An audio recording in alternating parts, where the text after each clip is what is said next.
What I'm about to tell you is a story that still haunts me to this day. Before starting, let me tell you something about me. My name is Catherine, and this story takes place when I was in high school and was only 16. Back then, I was bullied a lot.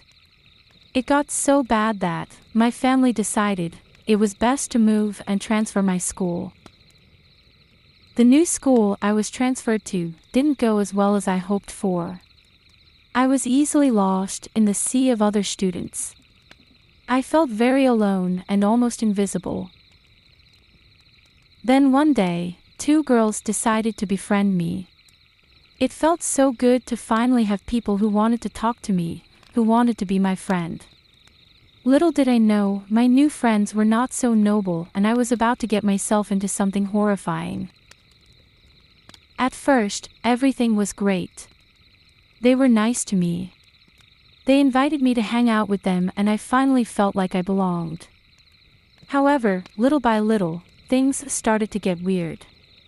They slowly tried to convince me to do stuff with them that I didn't feel comfortable with.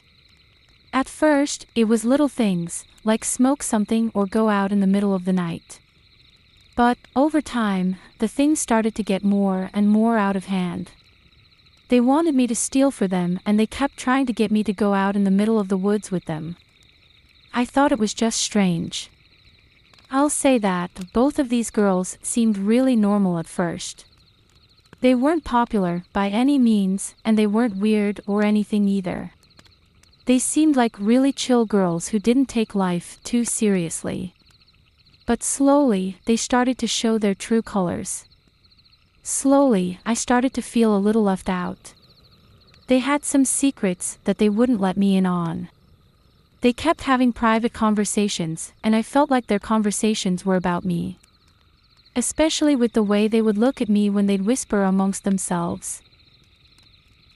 I was beginning to think their intentions were not all that benevolent.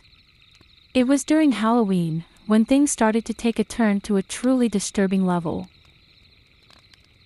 They invited me out to some old abandoned house after school.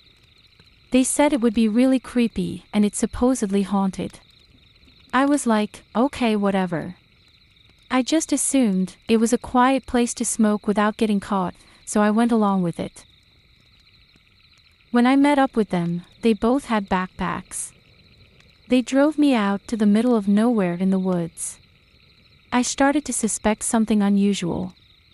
It looked like they were texting each other back and forth.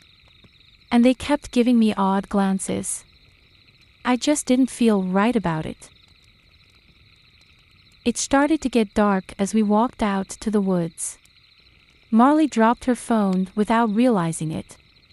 I picked it up and it was unlocked. When I started reading their text messages, I felt an unsettling queasy feeling in my stomach. They read as follows. She doesn't suspect a thing. I can't believe we are actually going through with this. What if we get caught? No one will know, she's a nobody. Did you bring the rope and the knife? It became very clear that they were going to plan on murdering me. I was freaking out. My heart was beating so fast, I thought I was having a heart attack. I stopped dead in my tracks as they continued to walk through the trails without noticing I wasn't following. Before they realized I wasn't with them, I took off running in the opposite way. They noticed almost immediately, but luckily, I had a good 20 or 30 yards distance between me and them, and I was easily faster.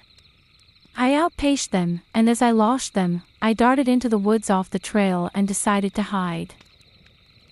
They continued to run past, not realizing I left the trail. When I realized they were far enough away, I immediately called the cops. I told them where I was, and about these two girls who had a knife and were planning on killing me.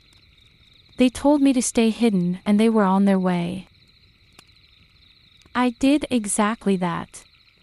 However, the girls eventually came back searching for me. They were yelling my name and trying to convince me to come out. At first, they tried to act as if they were my friends, saying they were not going to hurt me.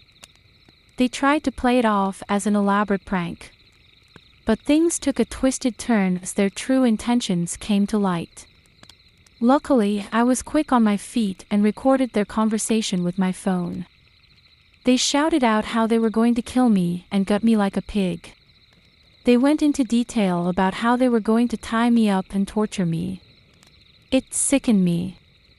I felt nauseous and I thought I might puke. The worst part was I could hear their footsteps, and they were getting closer and closer. I was afraid they could hear my breathing. I practically clamped my mouth shut. They were only a few feet away. That's when I heard the sound of sirens. I took off sprinting towards the siren and they started running in the opposite direction. I got to the police and showed them everything. I gave them Marley's phone. Even though it was password protected, I knew they could get past that. However, it was my recording that gave them everything they needed. They found the two girls and arrested them. They both gave me death glares as they were taken away. I later had to testify against them. It was truly the most traumatic event in my entire life.